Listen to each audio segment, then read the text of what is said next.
And powered by IPS Packaging, this is Citadel Gray Line.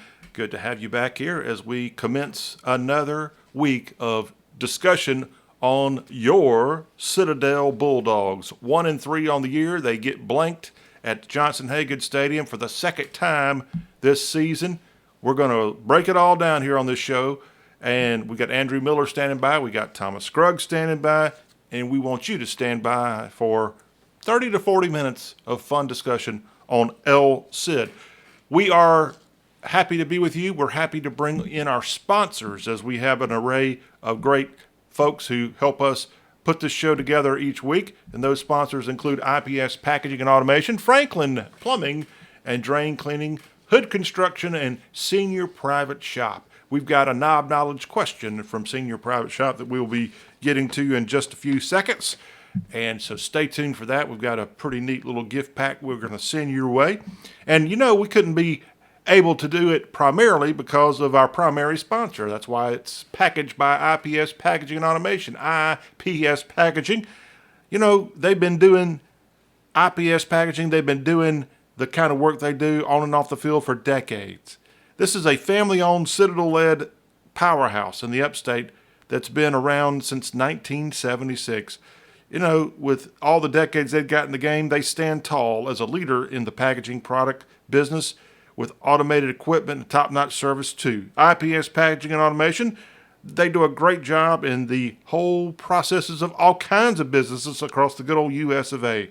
And they've been supporting Citadel Athletics for a very long time. Discover what IPS Packaging and Automation can do for you. Go to the website ipack.com or call them at 800-277-7007. IPS Packaging and Automation, supporting Citadel Athletics and presenting Citadel Gray Line. Now, let's go to the holy city of Charleston, where we're fortunate enough that AP Miller _PNC on social media, also known as Andrew Miller, is kind enough to join us each week. He works for the Post and Courier newspaper, and he is joining us right now from the 843. Hello, Andrew. Hey, John, how are you today? We are good. Unfortunately, we're talking about another loss, but other than that, everything's dandy. Yeah, it was, I kind of wrote about it a little bit for Sunday's paper, but to me, this is the most disappointing loss since Maurice Drayton has taken over the program because of where the expectations were, what this team has shown us through the first really 3 games of the season up until Saturday. You know, I thought was a competitive and fighting spirit that, if you're a Citadel fan, would make every fan proud because they really came to work every day and they were taking things seriously. They were doing everything they needed to do, and then just laid a big fat egg on Saturday. There's no excuse, and Maurice Drayton, to his credit, did not offer up any excuses or anything. He was as disappointed and embarrassed as I think as anybody was. But it was in all facets of the game. Again, considering the talent level that he has there now in the program, considering what they had done previously to then, to me, it was the worst performance that I've seen in 3 years. And we're going to dive into much more of why you say what you say about this performance as we proceed with Citadel Gray Line. The third of the triumvirate that helps bring Citadel Gray Line together is one Thomas Scruggs. He's standing by. Hello, Thomas. Welcome back. Hey, John. Good to be back this week. We're here in the 843. Oh, wow. 843 times 2. And then I'm really all over the country. Thomas, your thoughts on a 38 home loss, the second shutout of the year at home? Yeah, John, I think there was one word Coach Drayton used to describe the performance, especially on Parents' Weekend with all the families, the seniors getting their rings, and that was embarrassing. What was really disappointing to hear is his opinion on his team's effort, that they really are going to focus this week on coaching effort. And that's one thing that we kind of take for granted, I think, at the Citadel, that's you never have to coach effort at the Citadel. Apparently that's an issue. Coach Drayton also talked about looking at how they participate in ring night activities. He harkened back to Coach Taft, and he said, back in Coach Taft's day, obviously the seniors would participate in getting their rings, but they would kind of isolate themselves so they could maintain focus on what must be done on Saturday, that parents' weekend. So that was interesting to hear. Coach Drayton also talked about just execution, which apparently we didn't have much execution. I was very disappointed in the defense. I looked at the stats. I think we gave up 452 total yards to Mercer. I think we had 118 total yards, maybe I'm a little off on that.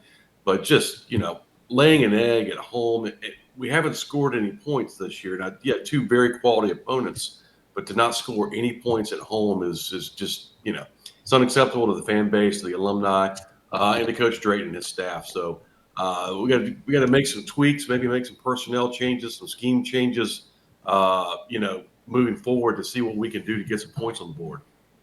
All right, we're going to talk about it here on Citadel Gray Line. Let's go ahead and fire away our knob knowledge question of the week. We appreciate seniorprivate.com for offering this. And we had a winner during the show last week with our question of the hometown of Ellis Johnson, our guest from last week. And we had a successful guest during the show of Winsboro SC. And by the way, Coach Johnson probably won't be hired anytime soon to be the Chamber of Commerce spokesperson for Fairfield County, but that's okay. we can have him here on this show anytime. And we don't have a guest this week because, frankly, we need to get into the what's going on with this team, and we're going to do that. Let me ask the knob knowledge question first, then we'll really get into it. So in 1907, you remember that season well, Thomas, the football team was officially called the Bulldogs, but it was not until 1928 that the first recorded live Bulldog started showing up at Johnson Hagood Stadium for home games. Can you tell me the name of that Bulldog back in 1928? Probably not what we think of what it is now. It was another name, but yes, we've been the Bulldogs since 1907, and I love that knob knowledge question because it reminds me to remind all those Georgia Bulldogs and MSU Bulldogs and whoever else Bulldogs are out there that we've been in the Bulldog business, I think, a lot longer than most of those other big schools. So stick it is all I've got to say. If you know your question, the question of the name of that original Bulldog, text your answer to 843-779-8496, 843-779-8496, seniorprivate.com. And, we love our canines, don't we, Andrew? Fun fact, I don't want to mess up the camera, but Andrew has a special partner each and every week. We need to start giving him credit on the show. And who is that partner, Andrew? It is my Aussie Shepherd dog, Bodie, who is now sitting at my feet. If you'll indulge me for a second, I will. Oh, okay. All right. Just mess up the camera. That's fine. Yeah, look at that beautiful dog. Bodie. Yeah, there he is. There you go. Look at those eyes. Oh, those eyes remind me of Thomas. Oops. I like that. Thank you, Brody.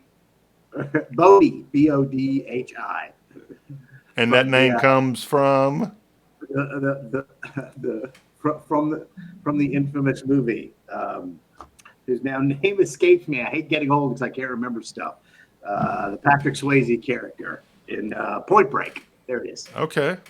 Neat movie. Thank you for the reference there. Yep. By the way, if you get that non-knowledge question successfully, you will get a Lords of Discipline shirt sticker away. So that's a Lords of Discipline shirt and sticker will be given away for the correct canine name. All right. Wow, we got 4 folks here involved in today's show. I was wearing gloves prior to this show commencing, and I think that's the second time I've said that today. I took them off because the gloves are coming off, and I had an epiphany.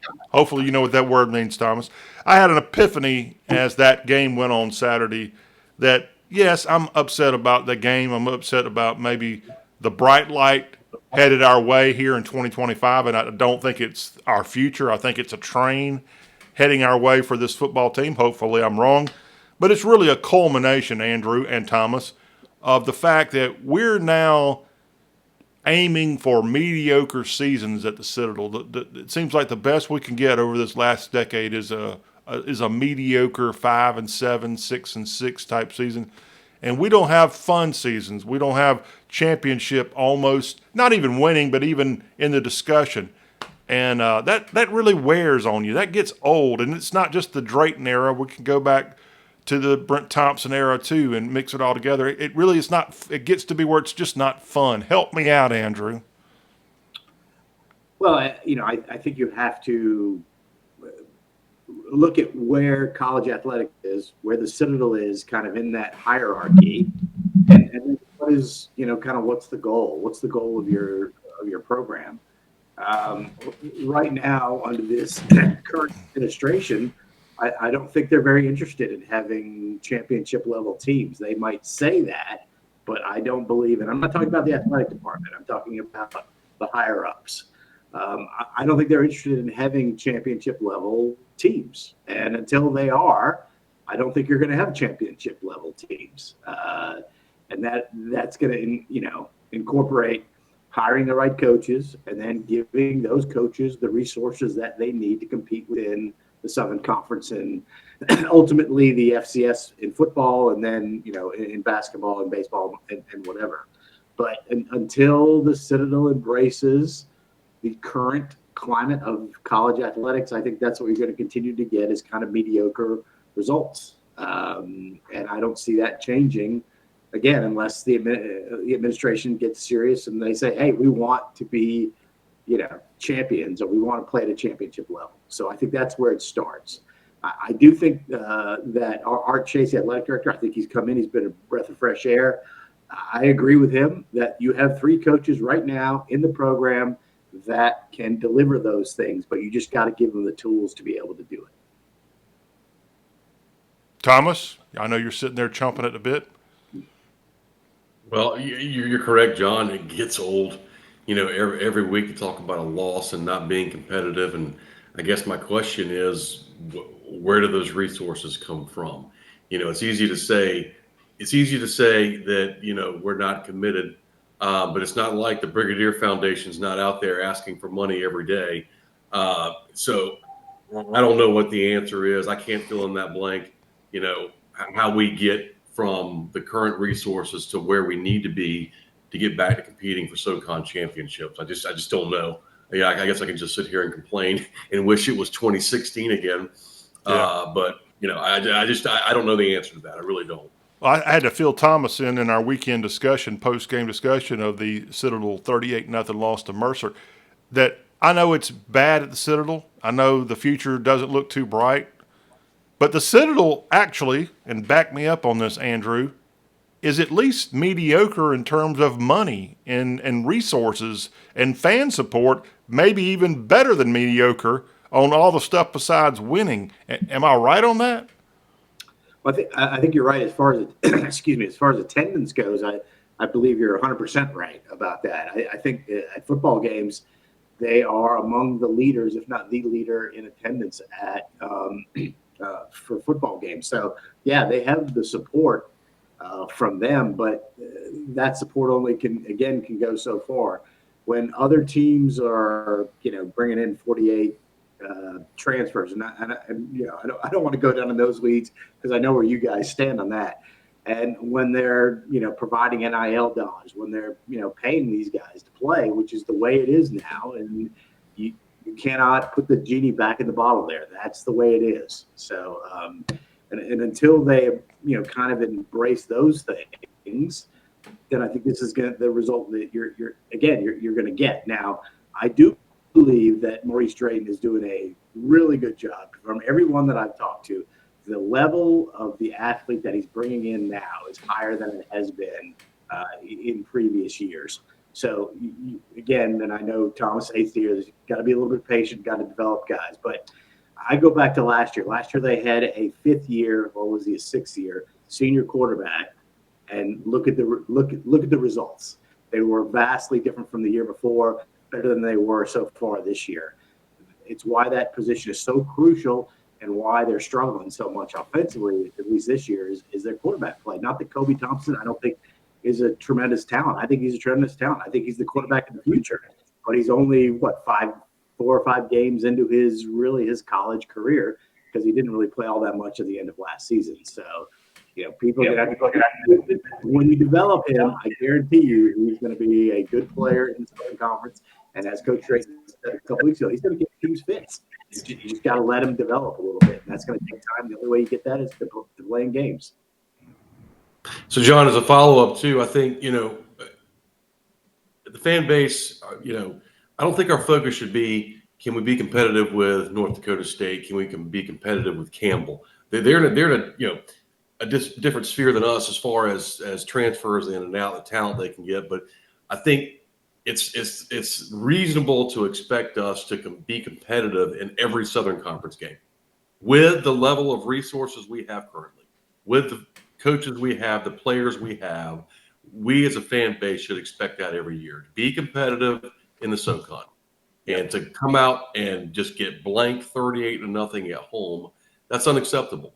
And I don't think that's a reflection of the coach. I don't think it's a reflection of the resources we have currently. I think that's just, we just laid an egg. Hopefully that's an anomaly. We're moving forward. We're competitive in the rest of our SoCon games. And Thomas, I thought you put it perfectly.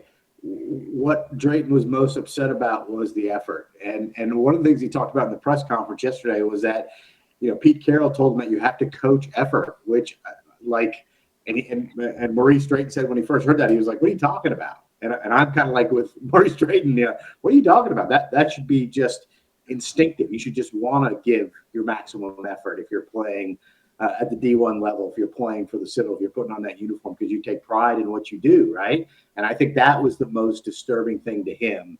And it was the most disturbing thing to me as well, because you could kind of tell that the effort wasn't there. And I don't know if it was maybe that the guys had read, some of the stuff, I'm pretty praiseworthy of them all year long.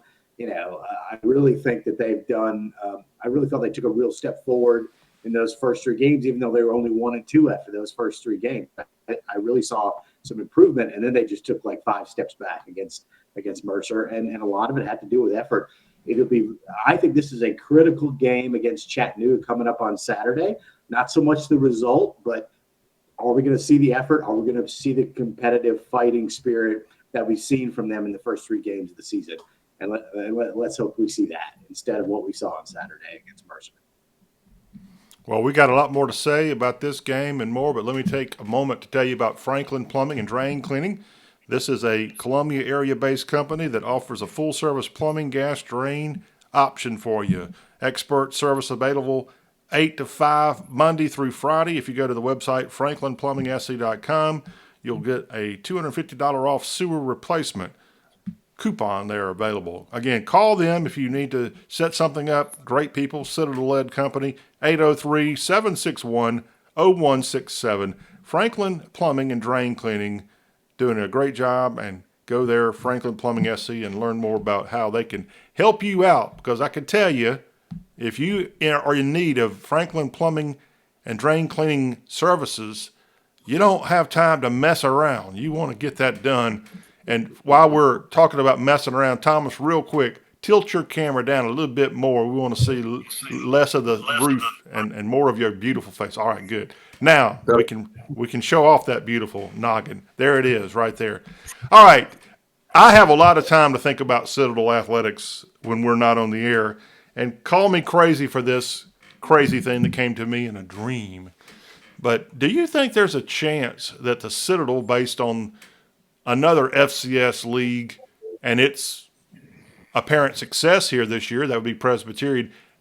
Andrew, have you heard any scuttlebutt about the Citadel, maybe VMI too, since they're the only 2 of the SoCon schools not pushing for money coming into the players? Do you think there's an effort to maybe turn the SoCon into a non-scholarship league down the road? No. I don't think there's any chance. I don't see that at all. I think the Southern Conference would dissolve, and then those teams would go into another league where, where you're going to have NIL, where you're going to have transfers, where you're going to have all that stuff. So I do not see that happening. Not at all. Well, it would only be for football. And look, these other schools aren't getting rich, are they? No, you don't. There are I don't believe there are any FCS football programs that make money. Delaware used to claim they made money, but when you look kind of deep inside of their accounting, they were taking money that they were getting from their booster club, their alumni association, and putting that as part of the revenue that the school generated, not from ticket sales or money or TV contracts or anything like that. So no, the FCS football does not make money. That's why we don't have conference championship games, because the conferences don't think they can make any money off it. So, yeah. John, it's hard enough. Sorry, Andrew. It's hard enough to recruit athletes at the Citadel currently. Imagine trying to recruit them by saying, "Oh, by the way, you're not going to be on scholarship." Yeah, No. yeah. Which is kind of one of the things that I really admired about Javante Graves Billups. I mean, he's having to pay a little money out of his own pocket to go to school this year, and just for day-to-day expenses that he has throughout his life. So I give that guy full marks, full credit, and you see his team loyalty and his loyalty to the program and this coaching staff and his teammates. So I admire people like that who kind of taking money out of their own pocket to go back to school for another year and play with his teammates. All right. So you're telling me my dream was a bad dream, Thomas? Is that what you're trying to say? Yeah, Absolutely, John. It was a nightmare. yeah. And I don't think you'd want that in your program. I don't think you want a non-scholarship program. I would hope. The major revenue source for every single athletic department that is not a Power Four is student fees. I mean, without student fees, there would be no athletic programs at probably 75 to 80% of all the universities across our country. So, I mean, that's, athletics do not pay for themselves. The student fees pay for them. Do we happen to know what the student fee is at the Citadel, the military college of South Carolina? I believe it's like $1,200 a semester. So it's like $2,500 a year. But And let's say the Citadel doubled that to $5,000 a year. Yeah. You're going to get some major pushback. All right. Yeah. Well, You're going to get some major pushback on that. You might, but what would that extra $2,500 per cadet?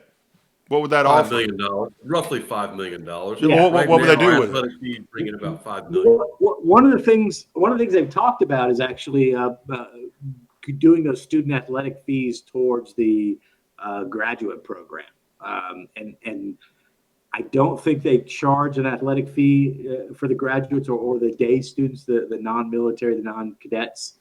But I need to look into that, because I know they used to not do that, but I know that was one of the things that was discussed last year when I was doing the story on kind of, what's wrong with the Citadel athletic program. I know that's something that they had discussed. I don't know if they've implemented that or not, but that would be a huge help, because if you consider the number of graduates and day students that the Citadel has, it's probably, I'm sure Thomas, you guys know this better than me. It's bigger. More students are non-cadets than there are cadets, right? Yeah, they're mostly graduate students. The undergrad's very small percentage. It's mainly graduate.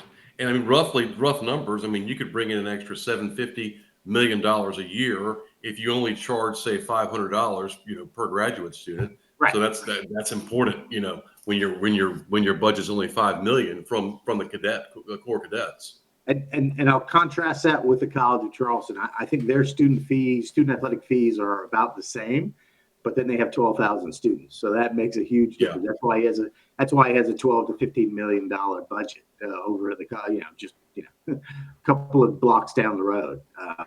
That's why the difference is the student population. I like this idea of more money and charging the graduate students and night college people and all that. I think they should also charge cadets. If they want to leave the game early, they can pay like a fee and maybe like $100 a game, because a lot of them don't want to be there anyway, and that'll go toward the athletic department. But I am serious. Can't do that. Seriously, I'd pay. I mean, if most colleges, you got mama and daddy's credit card somewhere, you just swipe a credit card and it's like, all right, have a good weekend in Charleston. Enjoy the second half out on King Street. Yeah, that really helped team morale. Well, I mean, they might like that $100. Or my question for you, Andrew, not Thomas. Thomas doesn't need to answer this one. If they had a couple of $1 million extra floating around because of these increased fees, what could they do with it? What would it go to? Well, first, let me say one thing first. There was a chant going on in the stands midway, late in the third quarter. They started chanting overnight, because the cadets wanted their overnight stay. And then somebody in the press box said, "Why are they cheering for overtime?" And I had to explain to the individual that the cadets were not cheering for overtime. They were cheering to be able to have a leave pass, overnight. If they had extra money, they would be able to pay. And again, I know you guys are all against this, and I get it. I'm not a huge fan of it either, but we are where we are. They would be able to pay players, better athletes, to come into their program and be a part of it. They might also be able to pay their college, the coaching staff more, because I know, relatively speaking, in the Southern Conference, Citadel's near the bottom in what they pay their football coach and basketball coach and other things. So money makes the world go round, and it doesn't guarantee you victory, doesn't guarantee you championships, but it sure as heck would guarantee you better athletes. Well, could they pay cadets good money? Sure. Well, why couldn't they? I just was making sure. In the old days, you couldn't have a job if you were in the Corps of Cadets. Yeah. Is that still the case? That I do not. I do not know. I know that back in the day, the NCAA didn't allow athletes to have full-time jobs because they were worried that alumni would pay have these jobs so they didn't have to show up. So I'm not sure about what that rule is for the cadets at the Citadel. Okay. John, I know the answer to that. Okay. Because cadets have internships, senior cadets especially. I'm not sure about the below the senior class, but yes, they definitely are allowed to have jobs. When it comes to internships, up to 20 hours a week. But what about paying jobs? I guess that's what I was getting at. Yeah, paid internships, absolutely. Okay. It's not volunteer work. All right. Well, I stand corrected. And I do have to point out that I did actually I'm maybe one of the handful of cadets that got paid when I was a cadet as a senior, because I got to, you'll appreciate this, Andrew, I got to deliver newspapers in the barracks for your rival paper out of Columbia at the time. And wow. They would deliver the state newspaper and the Post and Courier to the barracks. And Nice. I doubt they do that much anymore, but back in the day, I would go around, and the main way to make money was to get to the Knobs room before the Post and Courier guy got to the Knobs room and say, "Hey, want to buy a newspaper?" And if you're a knob from Illinois, you don't know the difference between the Post and Courier and the state newspaper. And so they sign up with my Columbia-based paper, and then they start getting it, and they're like, "Well, the Citadel's never in this newspaper." But I didn't lie to them. I just said, "Do you want a newspaper?" And some cadets get both. Anyway, I shouldn't be confessing my sins. But I like getting a state newspaper. I bet you got it when you were there, Tommy. I did not. No, John. You didn't? You didn't. You're No, I did not. You're not a well-read person, huh? Not of the state newspaper, no. Okay. Man, does the Post and Courier still have its downtown King Street office? No, that was demolished. It's being demolished now, actually. We have moved to a new office on Meeting Street. Okay. The land on King Street was way too valuable. So no, they moved us out of the office, and then we're up about a half a mile up on Meeting Street now, going up towards Upper King, but on Meeting Street. All right. Well, I'm glad you told me that. I was blown away last year when I went on Bluff Road and noticed that the state newspaper's big, gigantic thing no longer exists. And I wouldn't say that Bluff Road property is more expensive than King Street property, but newspapers have really taken it on the chin. But thank God for the Post and Courier, because they provide us Andrew Miller each and every week at APMiller_P&C. So I think we've solved all the Citadel's problems. I'm sure they're watching this, and they're going to take every note that from this and go forward So how do we solve the problem for this football season? We know how to maybe solve it going in the future, but how do we solve our problem starting with Chattanooga, Andrew? Well, they got to get better play from their quarterback, whoever that's going to be. And Kobe Thompson, obviously, still did not practice. Tuesday's their day off, so they did not practice on Tuesday. I'll be interested to see if Kobe's back at practice on Wednesday. He went out in the first quarter against Mercer on Saturday and did not return, although he was on the sideline the entire time. He was throwing the ball the entire time. I was a little surprised to hear that that he didn't practice on Sunday because it looked like he was okay. But if he can't go, then Quentin Hayes has got to step up. And again, as a guy who started 6 FBS games, he started 2 games for the Citadel this year. So as far as experience goes, he's the most experienced guy. But he's got to play better. To me, the biggest, disappointment, if you're a Citadel fan, would have been the defense. And I think Thomas brought this up very well earlier. What we saw from them in the first 3 games was an aggressive downhill attacking defense. And we saw the exact opposite of that, I thought, on Saturday against Mercer. They laid back. They let Mercer kind of throw the ball around, gave him plenty of time to find a receiver down the field, and he kind of picked them apart. And I understand the break but don't bend, the bend but don't break mentality. But at some point, you got to put pressure on the quarterback. You got to make him uncomfortable back there, and they just did not do a very good job of that. And they had done a great job of that through their first 3 games, I thought. And I, again, don't know what happened with the defense. Hopefully, we see a better effort out of them and a little bit more, downhill, aggressive attacking approach that we saw in those first 3 games. So better play from your quarterback, better attacking defense, and then the defense has got to come up with some turnovers. In the 2 games at home, they haven't created a single turnover. So they've got to start forcing turnovers because that's how they are able to beat Samford in week 2. Now, one reason the Citadel in the Mercer game had to, they had to use 3 quarterbacks is our quarterback went out with an injury. Can you fill me in on the latest on that? Yeah, I don't know Kobe's status. Again, today is going to be a big day.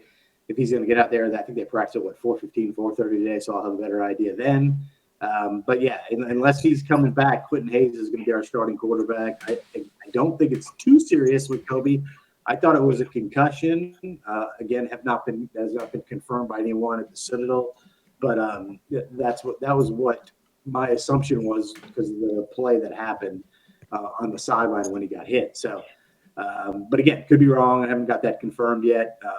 It'll be very interesting to see what happens on Saturday. I'm hoping that Kobe's fine and that he's going to be out there because he's the guy. And Maurice Drayton said pretty much going into the Mercer game that Kobe Thompson was going to be the quarterback moving forward. Well, there is a race in the Palmetto State of who's going to have the worst record in football. And we've got some competition from Clemson and the Gamecocks too. I'm hoping the Citadel doesn't win that competition this year and they can get on the right side of the ledger with a victory in Chattanooga. This is going to be a night game, a little surprising there at Finley Stadium, an evening kickoff, I guess, because it's still September. But the Citadel they're going to have a long bus trip and an even longer return trip from the scenic city. All right, Appreciate your comments. That's pretty tough. That's pretty tough, John. I think going to Chattanooga after laying an egg at home, it's never easy to play a Chattanooga team there. So I think Andrew said it best earlier. It's not necessarily going to be the result. It's going to be, can we see the effort? Can we see, a competitive game? Really, that's what I'm looking for this week. Not necessarily the win. The win's a bonus, but let's just get back to competing with our fellow SoCon members. And we got a lot of SoCon games. And with that, Andrew, do you mind sharing what you know about the way the rest of the conference is headed right now? Yeah, there's really not a clear-cut favorite. You look at the 38-0 score, and you think that Mercer was just going to be this dominant team, but they really weren't. I mean, they were. I didn't think they were as athletic, big, and physical as Gardner Webb was. I actually thought Gardner-Webb athletically, scheme-wise, was a better team than Mercer, even after I saw them play on Saturday. So the race is still wide open. This is, and the Citadel's 1-1 in the conference. Let's not get carried away too much over this. There's still plenty of football out there, plenty of football left to play. I've seen teams just lay a big old egg one week and then the next week turn around and upset. And I will never forget when I was covering Clemson. This was Tommy Bowden. I can't remember what exactly the year was, but they got crushed on a Thursday night by Wake Forest. I mean, I think they got beat 45-17. It was on ESPN, nationally televised game. They just got crushed. Next week, they played number 3 Florida State. They beat Florida State, upset them at home, beat a really good Duke team that year, and then beat South Carolina, 63-0, or whatever that score was that year. So, I mean, it all could change, on a dime. It could all change very quickly. And I think to bury this team this early would be a mistake on our part because the talent's there.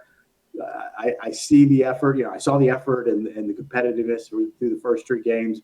We'll just hope that the Mercer game was an anomaly and not the exception rather than the rule of what we're going to see for the rest of the season. And I don't claim to be an insider on the orange and Northwestern purple, but Andrew, I think you're referencing the game that was Tommy Bowden's last game at Clemson. They had a midseason swap to Dabo Swinney. Does that sound right? No. That was several years later. Okay. This was the year that they won those last 3 games. They ended up going to the Peach Bowl playing a top 10 Tennessee team, and they beat that team as well. And the only reason I know this is because that was my last year on the Clemson beat.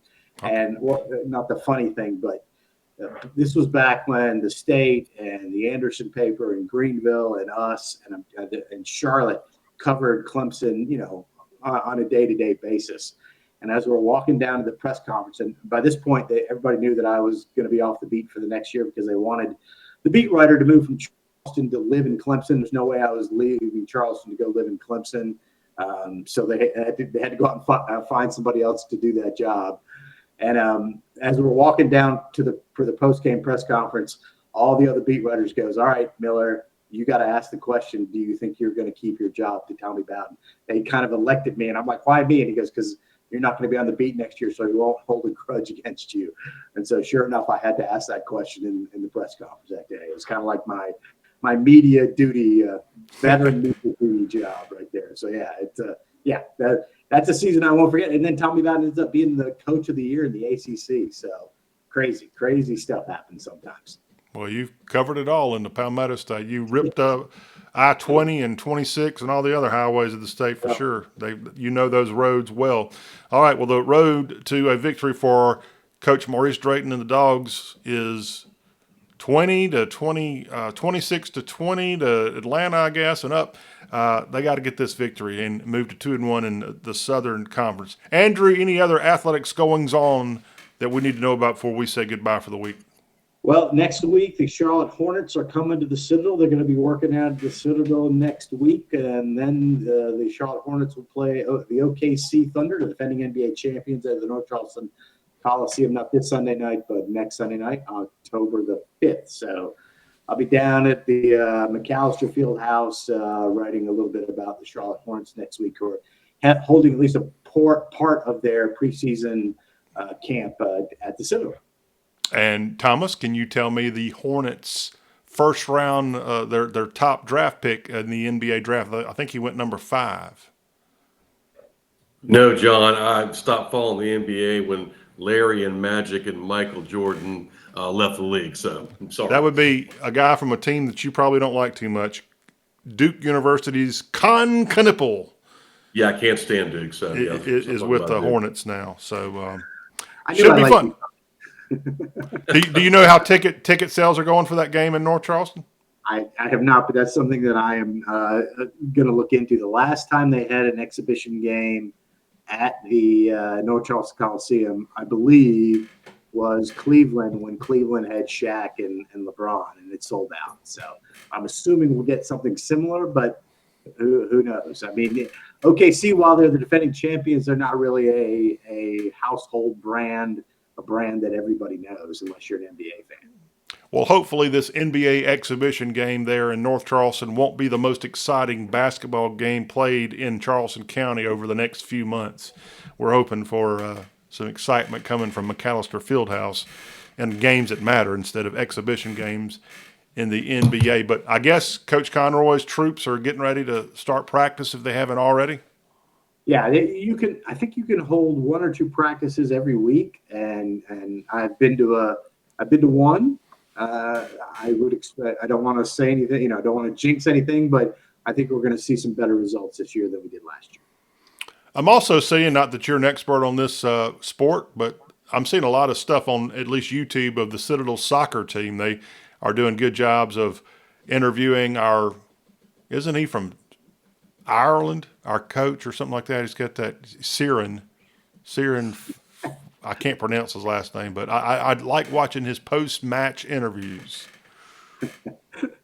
And they got a great place to play there, right there on the marsh on the Citadel campus. But hopefully they are often doing well with soccer. And let's see, you got baseball, I guess, doing some fall ball type stuff right now.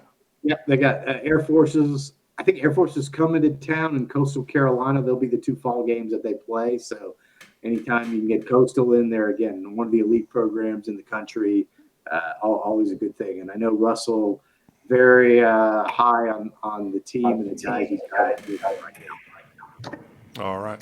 Well, Thomas, anything you've got to add to this award-winning show? I think John, I think I've said enough today. Yes, you have. Well, we're hoping to get a good guest on. I don't know who it is. I spent a large part of Tuesday putting out feelers for interviews, and I haven't been able to get anybody confirmed yet. But I did find, this is going to be interesting if I can get this guy on, a grad, I don't even know from what decade, I'm assuming the 70s, but he is an orthopedic surgeon in the state of New York, I think. But I think he played football at the Citadel, had a very successful career, but he's really famous now for something real bizarre that happened to him. He got struck by lightning, and it made him a virtuoso at playing the piano, and he can just do wonders on a piano. I don't even know if he could play the piano prior to being struck by lightning, but we're hoping to get him on and have some fun and find out how in the world you can survive a lightning strike. He is one of many people that I've reached out to, so we'll have a good show next week and talk something besides sports if we're able to.